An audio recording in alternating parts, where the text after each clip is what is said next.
What's up? It's your buddy Mark. I didn't know what other song to do tonight. We just did the Eminem T.I. featuring Eminem. That's all she wrote. And I was looking for another song like featuring Eminem. So actually, YouTube helped me out. I hit Eminem feature, and it brought me this. I've heard it before. It went on for a long fucking time. Eminem and B-real 911 with Boye. I don't know him, but the song, I literally haven't heard it for, I can't even tell you, 10 years doesn't even sound long enough. This was, I'd say, around 2004, 2005, and I wonder how many of you have heard this, because it never really came out on anything. Maybe a mixtape. I don't know if it was on B-real CD. It wasn't on any Eminem CD.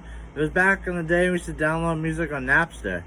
And, it's definitely, there's no names, but it's definitely him talking shit about Ja Rule and Benzino. He was just going at them. Of course, Benzino wouldn't stop going after M, and Ja Rule said what he said about Haley.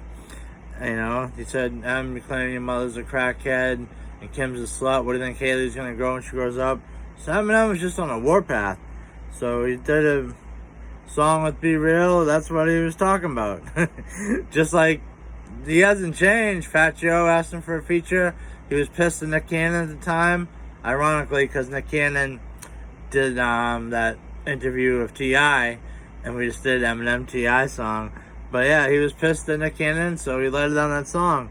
So that's basically what's going on in this song. But, this is a banger. I forgot about it, so I'm very happy to come across this for me and you. I want to hear it again, and, did anyone want to bring this for the first time?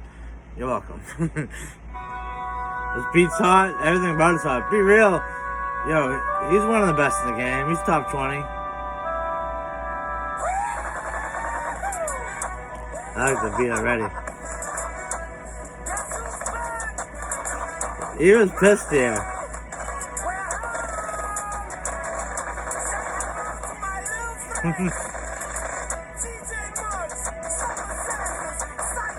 I might have been a Soul Assassin CD this was on. That makes sense. He's already talking to shit. Every roll, people know he rolled deep as fuck. And then he said 40, 50, and he's talking about 50, 50 Cent.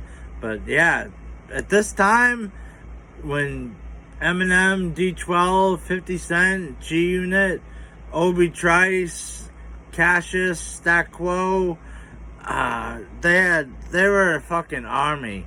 Like, man, like, they were no one to fuck with. And plus, the people we're talking about are no one to fuck with.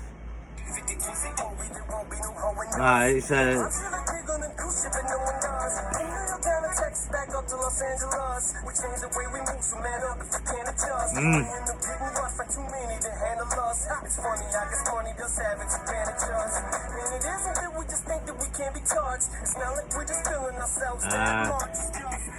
He knows that, yeah, he could get it one day too, but more likely you're gonna.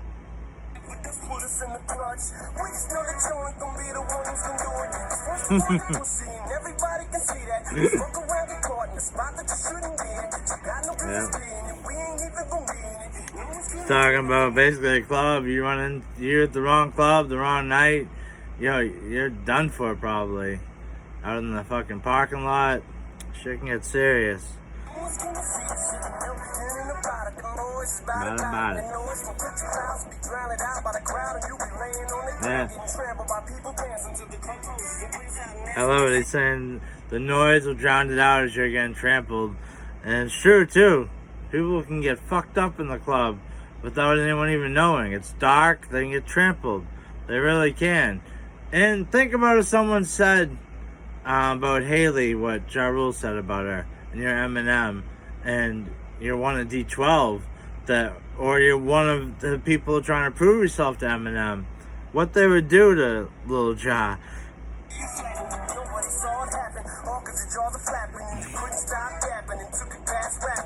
Yeah, took it past rapping. That's what we're talking about.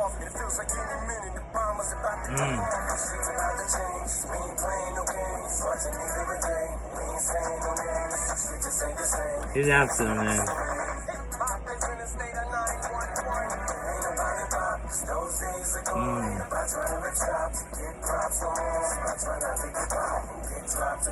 Says, ain't nobody pop no more. Those days are gone.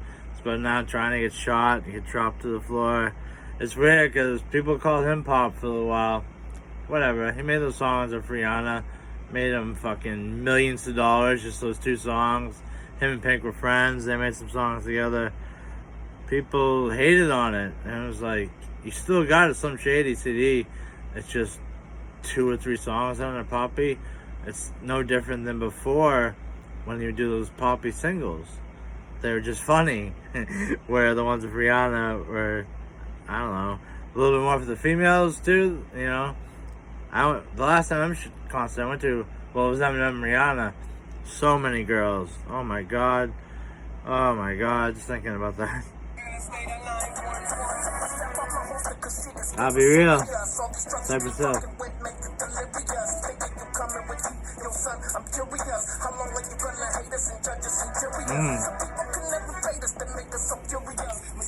Yo, fun fact, B-real, he could rap, but I guess his voice was terrible. It took him a year, and he chose this voice, but he mastered rapping this voice after a year of work. That's a lot of fucking work, man. Like, so many people, I wish I could be a famous rapper. Are you willing to work on it for a year, and no guarantees? You know, you gotta work to what you get. You know, that's broken now. I used to have this really nice watch. Got broken in a fight, but I hate when people say, "Oh, you're lucky to have that watch." Lucky, I fucking worked for it. You could do the same thing.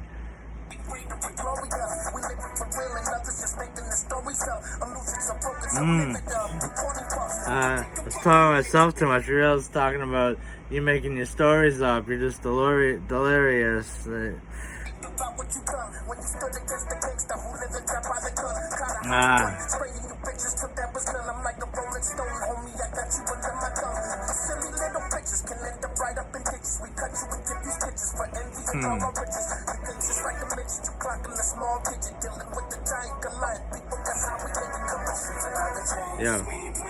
B-real is no one to be messed with. Because Ice Cube is no one to be messed with. Then B-real got in beef way back in the day. We're talking early 90s, if not 80s. But,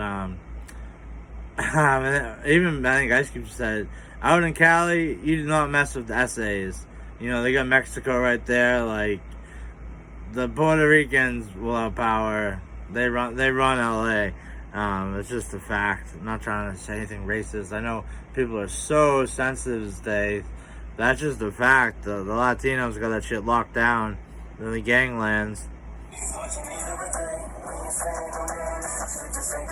So they work together now. That's how we started one of my favorite songs, Business. Hip hop is in the state of 911. It's like he knew what was coming.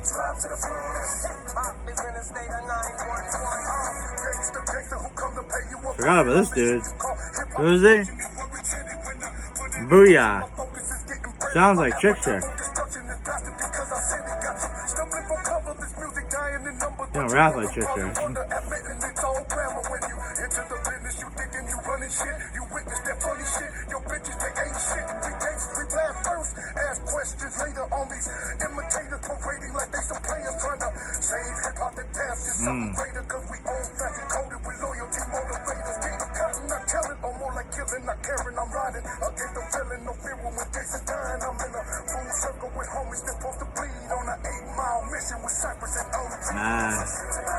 That's nice. Never heard of you before the song or after. That's how I started his business. It's like he knew hip hop was like going downhill. He could like see it coming. And if he didn't bring 50 and G Unit into it, think of how downwards it would have went when Eminem went downwards. Because after Eminem's show in 8 Mile, he got like up to here. he had to come back down to earth. And Encore was a very mediocre CD, but at the same time, 50 Cent, Get Rich or Die Trying came out, so like he put them on. So like he was still responsible. Eminem was still responsible for the good music coming out during that time, and not all of it, but a majority of it. Because 50 Cent, Lloyd Banks, Gina was on top for like 2 or 3 years. Then there was Luda, Nelly, T.I. The Southern rappers were good. The Locks kind of disappeared. DMX kind of disappeared. I want to do the Snoop DMX virtual battle. It's 2 hours long though. I'm thinking about doing a half hour. But I don't want to do it and have nobody watch. But I might. We'll see. Alright. I use that little beat to do my little talking. I think I'm going to do it. I want to see it. So I might as well react to the first half hour. I'm not, because it's 2 hours long. I'm not doing the whole thing. I just don't want to watch a 2 hour video. But if I do the first half hour and somebody like it, I might keep going. I like that matchup, the respect they have for each other. The Battle of the Dogs, Snoop Dogg, DMX. Yo, both of them, there was a time in my life they're my favorite rapper. Well, Snoop got me into rap. Him and Dre, but it was really Snoop. Bow, wow, wow, yippee-yo, yippee-yay. Then DMX from 98 till 2000 till Eminem took it from him. There was a time, though, DMX's first 2 CDs were, oh my God. He was my favorite rapper for like 2 years of my life. And I really liked his third album, too, and I just like the way they go back and forth with jams. Like, we're gonna do that. I gotta get to it before it gets too old. Alright, but I'm done for tonight. Peace. Have a good night.